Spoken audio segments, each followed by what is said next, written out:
무슨 소리 안 들리십니까? 무슨 소리?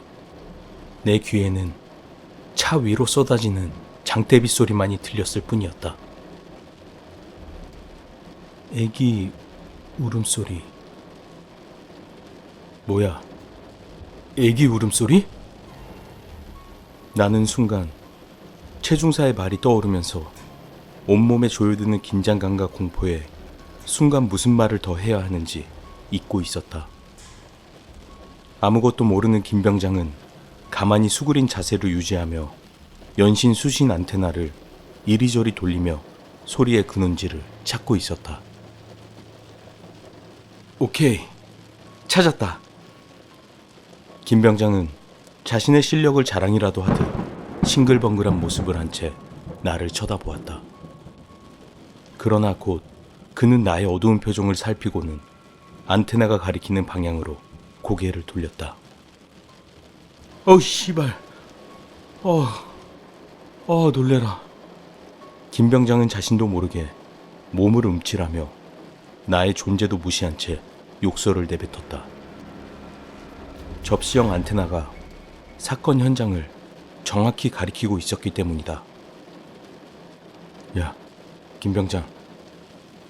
정확히 어느 지점인지 찾아내봐. 내 말에 김병장은 부릅뜬 눈을 한번 깜빡이면서 고개를 끄덕였다. 무표정한 얼굴로 두 눈을 부릅뜬 김병장의 표정은 그가 겁을 집어먹었음을 말해주고 있었다. 우린 차량 내의 우의와 우산을 꺼내 차에서 내렸다. 그리고 김병장은 천천히 소리의 진원지를 향해 발을 옮겼다. 진원지가 서서히 가까워질수록 김병장의 발걸음이 점점 느려졌다. 정체 모를 그 소리는 김병장을 사건 현장의 낮은 대문으로 유도하였다. 낮은 대문을 밀고 들어가면서 난 심장 박동이 서서히 증가하고 있음을 느낄 수 있었다. 조그만 마당 가운데로 들어서자 김병장이 갑자기 걸음을 멈추고 어둠 속의 그 집을 조용히 응시했다. 김병장, 왜 그래? 나의 물음에 김병장은 조용히 그리고 아주 나지막한 목소리로 대답했다. 바로 앞에 있습니다. 나는 곧바로 손전등을 전방을 향해 비추었다. 작은 툇마루가 눈에 들어왔지만 아무것도 보이지 않았다. 너 이 자식, 고양이 울음소리를 착각한 거 아니야? 그러자 김병장은 전방을 주시한 시선을 돌리지 않은 채 답을 했다. 고양이 아닙니다. 바로 우리 코앞입니다. 나는 계속하여 전방 주변을 손전등으로 비추며 무엇인가를 찾아내려고 애를 썼다. 소리가 끊겼습니다. 헤드폰을 쓰고 있던 김병장이 멍하니 한마디 내뱉었다. 난 잠시 동안 손전등이 비추어진 툇마루 주변을 멍하니 응시했다. 빗소리 외에는 아무것도 들리지 않는 묘한 정적이 감돌았다. 중대장님 못 들으셨습니까? 상당히 크게 들리던데. 헤드폰을 쓴 것도 아닌데 어떻게 들어? 군빨이 새끼들. 야, 김병장, 방금 뭐라 그랬어? 뜬금없는 독백과 함께 갑자기 김병장의 목소리 톤이 낮아졌음을 느낀 나는 그의 얼굴을 가만히 응시했다. 우위를 뒤집어 쓴 채 그는 나를 보고 말하고 있었지만 어둠 속에 가려진 그의 얼굴은 볼 수가 없었다. 너 지금 뭐라고 그랬어? 나는 그의 표정을 확인하려고 손전등을 그의 얼굴에 비추었다. 그런데 손전등 빛으로 확인된 그의 표정이 나를 의아하게 만들었다. 한쪽 입꼬리를 치켜 올리며 웃고 있는 것이 아닌가. 너 지금 장난치는 거냐? 아닙니다. 제가 왜 장난을 칩니까? 그러나 여전히 낮은 음성과 그의 비웃는 듯한 표정은 변화가 없었다. 근데 왜 너 웃고 있어? 이 말에 김병장은 갑자기 두 눈을 부릅뜨고 경직된 표정을 짓더니 나에게 윽박 지르듯 대답하였다. 그럼 이런 표정으로 있습니까? 순간 나도 모르게 주먹과 발이 동시에 그를 향했다. 이런 미친 새끼가 있나? 공수부대 출신인 나의 주먹질과 발길질은 내가 생각해도 치명적이고 거칠었다. 그러나 이러지 않으면 그의 기이한 행동을 멈추게 할 수 없을 것 같았다. 김병장은 힘없이 고꾸라져 고통스런 신음소리를 연발했다. 얼마나 나갈지 모르는 그 비싼 장비의 상태가 염려되었지만 다행히도 김병장은 그것을 꽉 움켜잡고 있었다. 일어나 이 새끼야. 감히 나한테 장난질을 해? 나는 그의 목덜미를 움켜쥐고 차량이 있는 곳으로 끌고 갔다.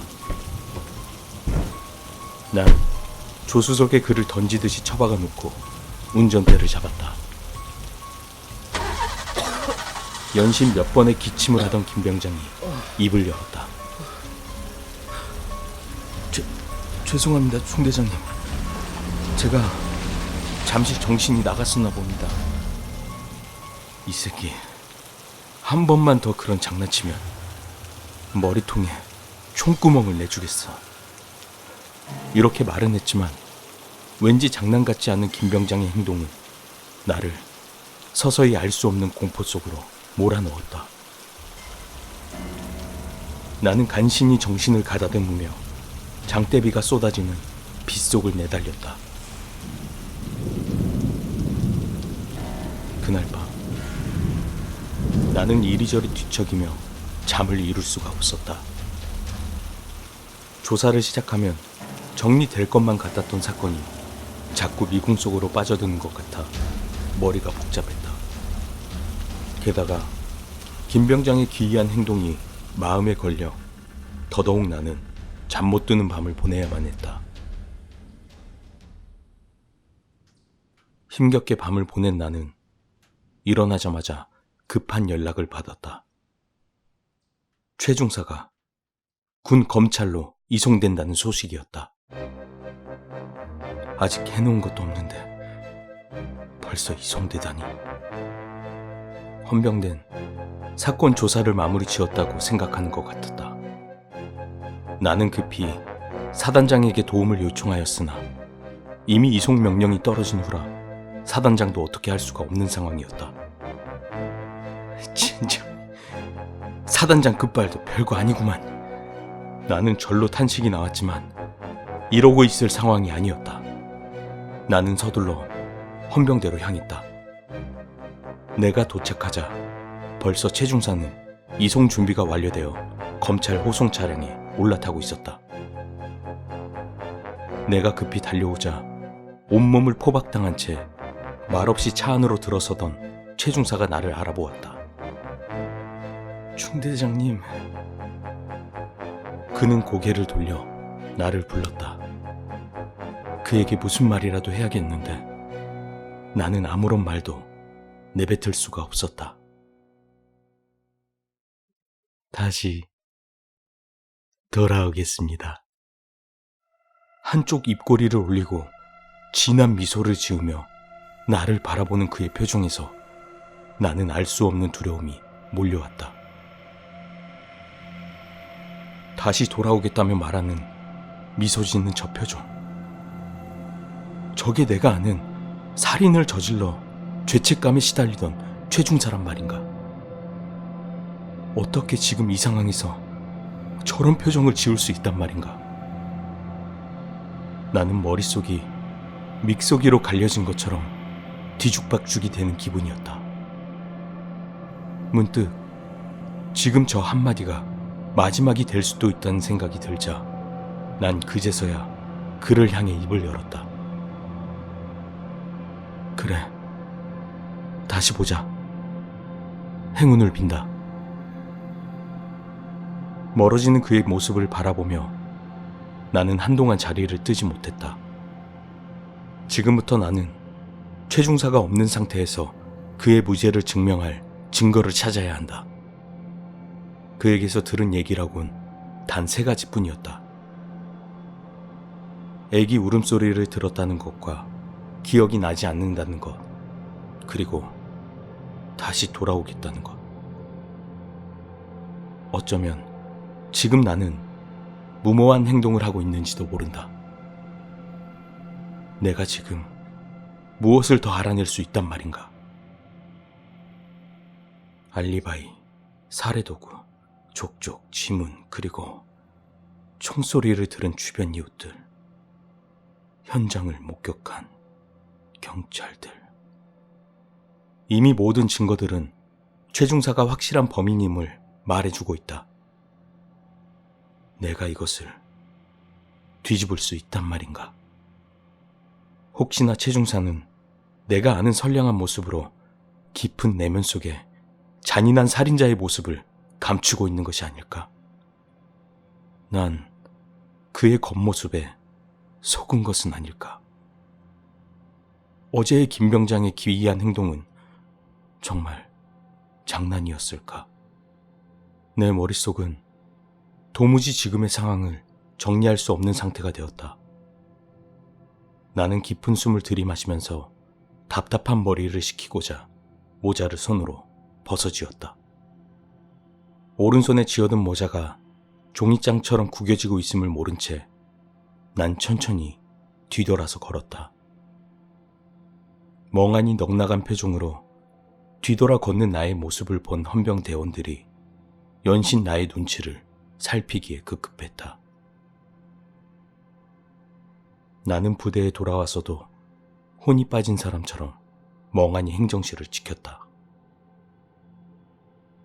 애기 울음소리, 툇마루 근처에서 소리가 멈추었고, 그리고 김병장이 기이한 행동을 했다. 무엇인가 정리를 해야 하겠는데, 아니, 무엇인가를 지금 해야 하는데 정말로 아무것도 손에 잡히는 것이 없었다. 그때 불현듯 나는 머릿속을 스치는 한 가지 생각이 들었다. 그래, 툇마루. 거기를 파보자. 나는 서둘러 사단에 굴삭 장비와 차량을 요청했다. 그런데 행정실을 나가려는 순간 나는 갑자기 CP의 간부용 무기고가 떠올랐다. 무슨 이유에서인지 모르지만 권총을 챙겨야 할 것 같다는 본능적인 의무감이 들었다. 난 더 이상 생각할 겨를도 없이 무기고에서 권총 한 자루를 꺼내고 실탄이 삽입된 탄창을 권총에 끼워 넣었다. 만일의 사태에 대비하여 장전은 하지 않고 조종관을 안전에 위치하였다. 벨트 뒤쪽에 깊숙이 총을 숨긴 나는 부대 밖으로 나와 사단 본부에서 내려오는 지원 차량을 기다렸다. 본부 차량이 눈앞에 나타났다. 서서히 가까워지는 지원 차량을 바라보고는 나는 놀라지 않을 수 없었다. 운전병이 김서구 병장인 것이다. 너 뭐야? 난 운전병을 요청했는데. 김 병장은 나를 안심시키려는 듯 미소를 지으며 대답했다. 제가 죄송한 것도 있고 해서 자원했습니다. 나는 의심스러운 눈초리로 그를 쳐다보았지만 그는 전혀 개의치 않은 표정이었다. 사건 현장으로 가기 위해서는 큰 강을 끼고 있는 다리를 하나 지나야 한다. 낙석이나 산짐승 같은 위험 요소 때문에 지나치게 가파른 산악 지형에는 강물을 끼고 도는 다리를 만들어 지나도록 한다. 다리 위를 내달리는 차량 내에서 몇 분여 동안 아무 말 없이 우리들은 전방을 주시한 채 앉아 있었다. 굴삭 차량은 언제 오지? 곧 뒤따라 올 겁니다. 다시 침묵 속에 우리는 빠져들었다. 이 침묵을 다시 깬 것은 김병장이었다. 저 근데 최태형 중사는 어떻게 애기 울음소리를 들은 겁니까? 몰라 임마. 그 얘긴 그만해. 전방을 주시한 채 나는 아무렇지도 않다는 듯 앉아 있었다. 난 하고 싶은데 왜 안 하지? 그의 말이 존칭이 아닌 짧은 어구로 끝나는 것을 눈치챈 나는 고개를 돌려 김병장을 쳐다보았다. 그제서야 나는 김병장이 앞을 보지 않고 나를 보며 웃는 모습으로 운전하고 있음을 알게 되었다. 그와 동시에 온몸이 싸늘해지는 한기가 순간적으로 몰려왔다. 최중사 얘기를 저놈이 어떻게 하는 것일까? 너 이 새끼 최중사 얘기 어떻게 알았어? 이에 김병장은 전방을 주시하는 것을 포기한 채 잇몸이 모두 드러날 정도로 크게 미소를 짓더니 나에게 말했다.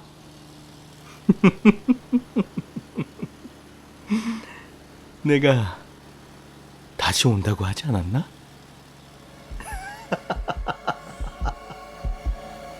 그의 엽기적인 표정을 보는 순간 나에겐 분노와 공포가 동시에 밀려왔다.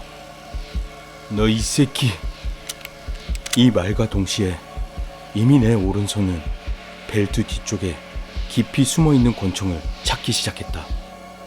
하지만 너무나도 당황한 나는 품속 깊이 숨겨진 권총을 제대로 뽑을 수가 없었다. 그런데 이때 나를 더욱 놀라게 하는 것이 있었다.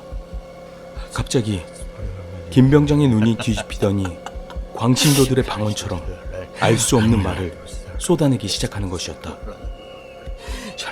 정신 차려 이 미친 새끼야! 지금 이곳이 달리는 차량 내부임을 직감한 나는 김병장이 잡고 있는 운전대를 얼른 손으로 움켜쥐었다. 그러나 너무 늦어버렸다.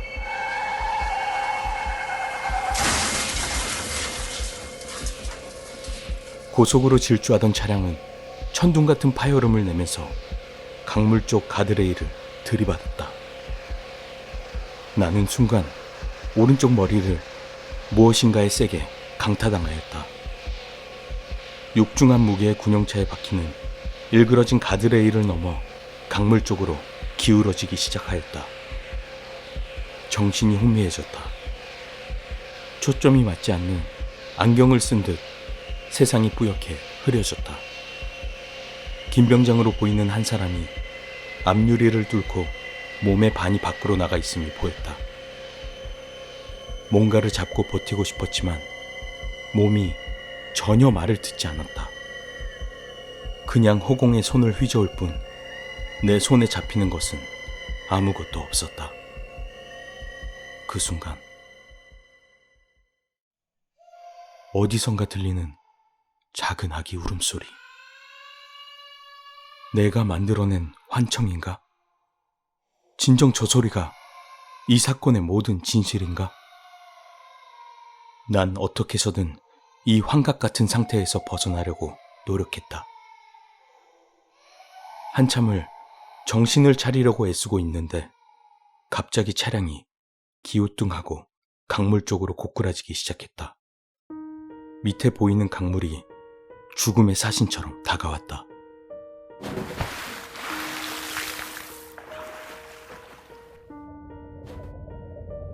순간 지금껏 내가 살아왔던 나의 일대기가 파노라마처럼 눈앞을 지나가기 시작했다. 초등학교, 중학교, 고등학교, 대학교. 너무나도 기뻤던 임관식 날. 한때 내 영혼을 바쳐 사랑했던 여자. 그리고 사랑하는 나의 부모님. 예전 공수부대에 있을 때 교관의 말이 떠올랐다.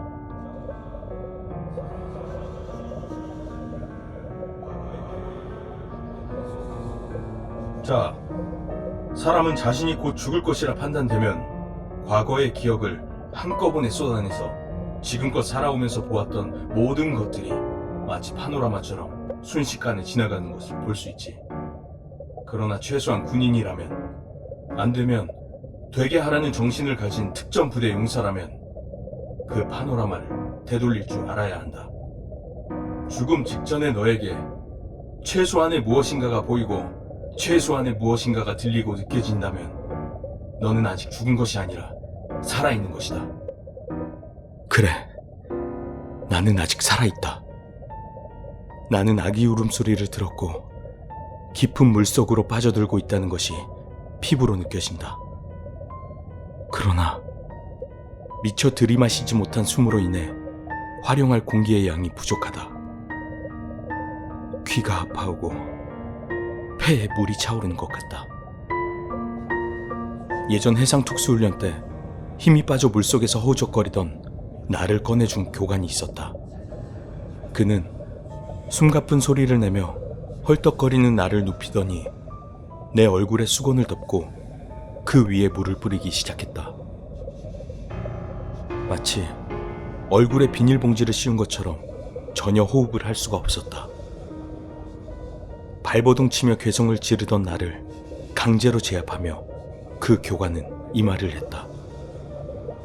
자, 수심이 깊어지면 수압으로 인해 평형 감각을 잃게 되지. 위아래가 어딘지 몰라. 살려고 발버둥 치면서 수면 위로 올라오려고 하지만 실상은 강바닥을 파헤치고 있는 경우가 대부분이야. 살 수 있는데도 죽을 것이라는 공포감에 정신을 잃고 헛짓거리를 하다가 그렇게 죽는 거야. 지금 너는 물에 빠져 죽기 직전의 느낌을 받고 있는 것이다. 살고자 한다면 정신을 잃지 마라. 묵직한 작은 충격음이 내 귀에 들려왔다. 차량이 강바닥에 닿은 듯했다. 수압으로 인해 고막은 터질 듯이 아팠고 들이마신 숨이 없어서 곧 죽을 것만 같았다. 주변은 칠흑같이 어둡고 아무 소리도 들리지 않는다. 정신을 차리자, 정신을 차리자, 정신을 차리자. 그제서야 파손된 차량 앞유리를 통해 차량의 여기저기를 더듬듯이 빠져나왔다. 수심이 얼마나 되는지 가늠이 되지 않았고 이대로 몇 초만 더 있으면 물귀신이 될 것 같았다. 뱃속의 마지막 공기가 다 소비되었는지 가슴을 찢는 듯한 고통이 몰려왔다. 바로 그 순간 나의 뇌는 마지막 구원의 메시지를 보냈다. 난 벨트 뒤쪽에 숨긴 권총을 꺼냈다. 그리고 오른쪽 앞 타이어를 손으로 확인한 다음 탄알 한 발을 장전하고 방아쇠를 당겼다. 근접 사격임에도 물석이라 그런지 두꺼운 고무 재질을 총탄이 뚫지 못하는 것 같았다. 난 이제 죽는 걸까? 바로 그때 내 왼손에 뭔가 잡히는 것이 있었다. 바로 공기 주입구에 돌출된 핀이었다. 나는 이제 몇 발이 남아있을지도 모르는 권총을 들고 마지막으로 그 핀을 향해 미친 듯이 총탄을 쏟아부었다. 둔탁한 총소리가 몇 번 울리자 갑자기 생명의 공기방울이 화형 방사기처럼 뿜어져 나오기 시작했다. 나는 주입구에 입을 대고 폐 깊숙이 공기를 집어넣었다. 두세 번을 반복한 나는 그제서야 내 머리 쪽에서 어렴풋이 비춰지는 빛을 느낄 수가 있었다. 칠흑 같은 어둠은 죽음의 사신에게 지배당한 내 머리가 상상한 허상에 불과했던 것이다. 빛은 느낄 수 있었지만 수심은 좋기 10여 미터는 되어 보였다. 나는 서둘러 헤엄을 쳤고 이별할 것 같았던 물 밖의 세상으로 고개를 내밀었다. 물 밖의 신선한 공기가 내 가슴속 깊이 스며들어왔다. 살아있다는 것이 이거구나. 내가 숨쉬고 있다는 것이 이거구나. 나는 수면 위에 몇 초 동안 생존의 기쁨을 만끽한 뒤 강 밖으로 헤엄을 쳤다. 강 밖으로 빠져나온 뒤에야 나는 하루 전 쏟아진 비로 인해 강물이 상당히 불어나 있음을 알게 되었다. 수차례의 기침과 구역질이 멈추자 나는 물속에 두고 온 김병장이 생각났다. 이런 젠장. 그를 구하러 가야 된다. 그런데 순간 나는 사고 직전 김병장의 기이한 행동이 떠오르면서 구조를 주저했다. 솔직히 김병장이 무서웠다. 김병장이 있는 저 깊은 물속으로 다시 들어가야 하다니. 나는 딱 3초를 고민했던 것 같다. 난 모든 생각을 지워버리고 물속으로 뛰어들었다. 강의 중앙부가 아닌 비교적 가장자리임에도 수심이 상당했다. 그러나 그나마 다행인 건 차량이 강의 가장자리에 빠졌기 때문에 내가 다시 뛰어들었을 때 그 차량을 찾기가 쉬웠다는 것이다. 시체처럼 늘어져 있는 김병장을 꺼내 물 밖으로 나왔을 때 나는 그가 깨어나리라고는 생각하지 않았다. 앞머리는 크게 찢어져 과도하게 피를 쏟아낸 것 같았고 손과 입술은 이미 파랗게 변색되어 있었다. 숨은 멎어 있었고 심장도 뛰지 않았다. 나는 곧바로 심폐소생술을 시도했다. 정신 차려 임마. 정신 차려. 나는 그를 깨우려 소리치며 심폐소생술을 이어갔다. 복부 전체가 파랗게 먹는 것으로 보아 운전대의 복부를 부딪힌 것 같았다. 그렇다면 이미 그의 장기는 파열됐을지도 모른다. 그럼에도 난 심폐소생술을 멈추지 않았다. 늘어진 시체를 붙들고 장난질하는 것처럼 보였지만 그가 나처럼 죽음의 문 앞에서 조금이라도 무언가를 느끼고 있다면 살아날 수 있기 때문이다. 그러나 나의 이런 노력에도 불구하고 그는 살아나지 못했다. 뒤늦게 구조된 나와 김병장은 똑같이 의무대로 이송되었다. 나는 부상자로, 그는 사망자로. 내 얼굴은 유리파편으로 인해 산탄을 맞은 것처럼 엉망이 되어 있었다. 또 오른쪽 머리는 5cm가량이 찢어져 있었다. 다른 부위는 크게 다친 곳이 없어서 그냥 부대로 복귀하려 했지만 군의관의 권유로 난 의무대 입원실에서 그날 밤을 보냈다. 수만 가지 생각이 머릿속을 맴돌면서 잠시 나의 잠자리를 방해했지만 그날은 엄청난 피로감으로 인해 깊은 수면에 빠질 수 있었다. 다음날 해가 중천에 뜨고서야 나는 잠에서 깨어날 수 있었다. 그제서야 어제는 느끼지 못했던 통증이 여기저기서 몰려왔다. 끙끙대며 상체를 일으키자 잠시 후 의무병이 식사를 준비해 가져왔다. 밥이 목으로 넘어가는지 코로 들어가는지 알 수 없을 정도로 나는 아픈 몸을 하고서 허겁지겁 숟가락질을 했다. 자주 뵙습니다, 대위님. 식사가 채 끝나기도 전에 사건 조사를 위해 헌병대 수사관이 내 앞에 나타났다. 그에게 무엇을 말해야 할까? 1년의 아기 울음 시리즈라도 얘기해야 하나? 내 머릿속은 복잡해졌다. 그러나 나는 단순한 것을 선택했다. 졸음운전, 그리고 운전 미수. 총기 사용에 대한 수사관의 집요한 신문이 나를 괴롭히기도 했지만 나는 빈틈없는 대답으로 응했다. 오후 늦게서야 나는 의무대를 빠져나왔다. 대대장의 면담이 끝나고 부대 행정실로 돌아온 나는 그동안의 사건을 서류로 정리하였다. 헌병대 수사관에게 말했던 거와는 달리 나는 그동안 내가 보고 듣고 느낀 것들을 솔직하게 정리했다. 믿든 안 믿든 내일 이 자료를 사단장에게 제출할 것이다. 나는 밤늦게서야 서류 작업을 끝낸 다음 부대원들의 안부를 뒤로한 채 숙소로 돌아갔다. 다음 날 날이 밝자 나는 지체 없이 복장을 갖추고 사단 본부로 향했다. 출근 시간이 가까워졌지만 사단장은 아직 본부에 나타나지 않았다. 당번병의 안내로 나는 사단장의 집무실로 향했다.